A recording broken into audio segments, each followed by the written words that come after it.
Cette semaine, on va attaquer le sujet de la prévention. Donc, sois à l'affût, il y a une vidéo plus longue qui va sortir sur la prévention. C'est quoi réellement la prévention? Et tu te doutes bien que je vais te présenter comment aider ton corps en prévention à la manière ITS, c'est-à-dire en jouant sur l'intelligence du corps.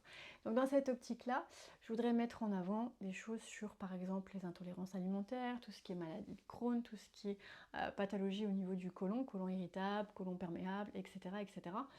Tout ceci sont des pathologies qui arrivent parce qu'il s'est passé des choses en amont qui ont obligé le corps à passer en mode survie. Et dans un mode survie, forcément, avec le temps, il y a de l'inflammation qui se met en route, il y a un système immunitaire qui est hyperactif et il y a d'office une ouverture, une perméabilité qui peut s'installer, une réactivité qui peut s'installer au niveau de certains organes comme le duodénum et le gros intestin. Et donc ceci va provoquer certaines pathologies ou va être catalogué de certaines pathologies. Maintenant, ce qu'il faut savoir, c'est que c'est simplement parce que, encore une fois, le corps est entré dans son mode survie et les compensations ont induit des changements métaboliques qui ont abouti à cette réactivité. Mais c'est en aucun cas un corps défaillant qui, à un moment donné, a décidé qu'il avait une fonction qui ne marchait plus. Pas du tout.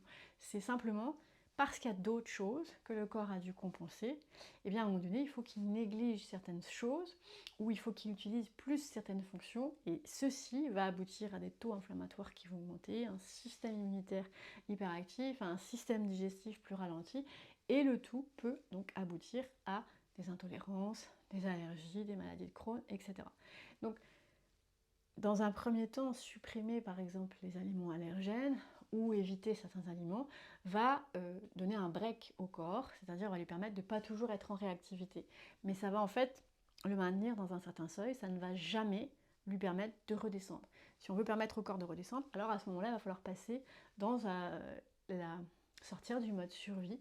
Donc pour ça, il va falloir identifier qu'est-ce qui a mis le corps en mode survie, c'est-à-dire sur quoi le corps est obligé de réguler en permanence et pourquoi il est coincé dans ces régulations. C'est seulement lorsqu'on va savoir ça que l'on va pouvoir savoir quels outils, quels qu'ils soient, vont pouvoir permettre au corps de sortir de cette régulation-là.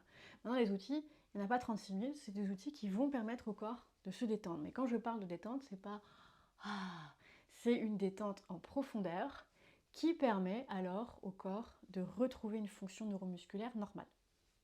Et quand je dis une fonction neuromusculaire normale, c'est certains muscles dans un tonus, d'autres un peu plus détendus. C'est pas des muscles soit qui sont en contracture et d'autres qui sont complètement détendus parce qu'ils doivent lâcher parce qu'il y a un conflit, d'accord?